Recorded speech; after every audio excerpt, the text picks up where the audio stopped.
Hey everyone, I'm Rudy Oliva and you're watching Smoking the Barbecue. For today's video, I'm going to be grilling a sirloin steak on my Weber kettle, but the purpose of the video is actually to show you how it is that I season my steak and why I do it in the specific order that I do. So let's go ahead and get started and I'll show you how I do it.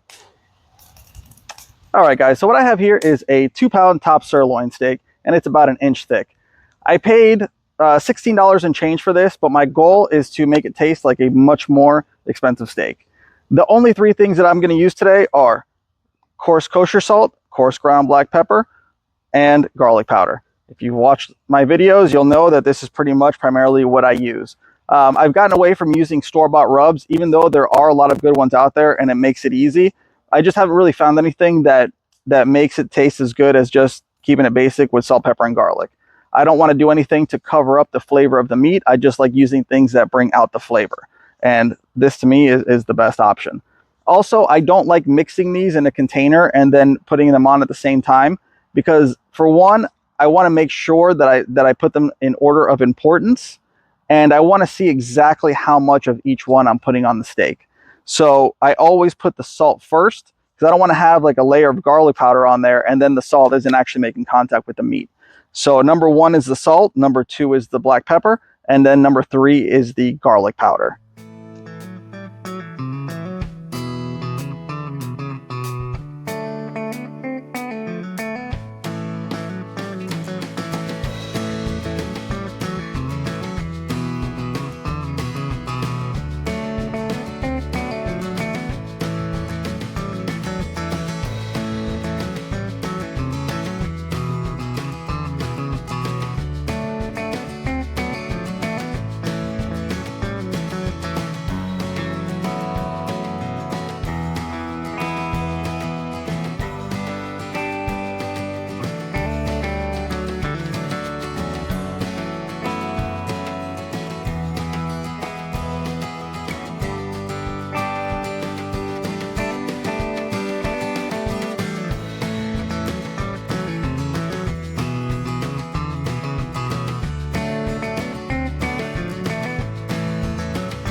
All right, guys, while that's cooking, just a couple things that I wanted to touch on.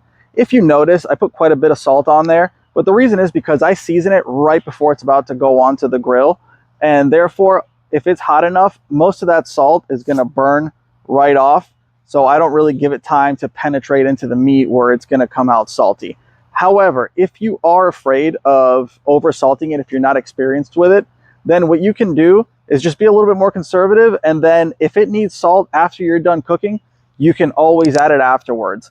There's no problem at all with doing that. I've definitely done it a bunch of times, and that salt just melts right into the meat.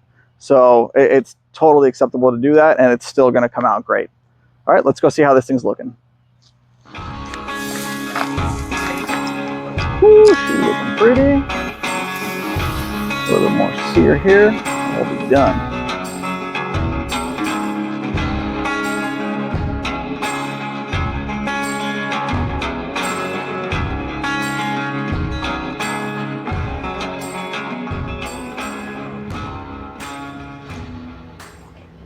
That is so good.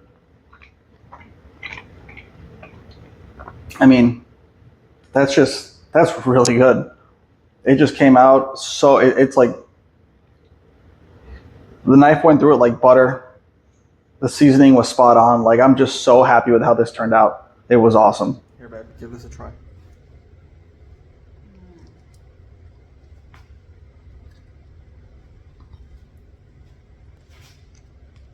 That's super. The flavor, charcoal, smoke, I don't know.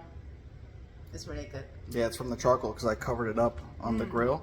So it definitely got a little bit of that charcoal flavor. Oh my God, it's so good. Yeah.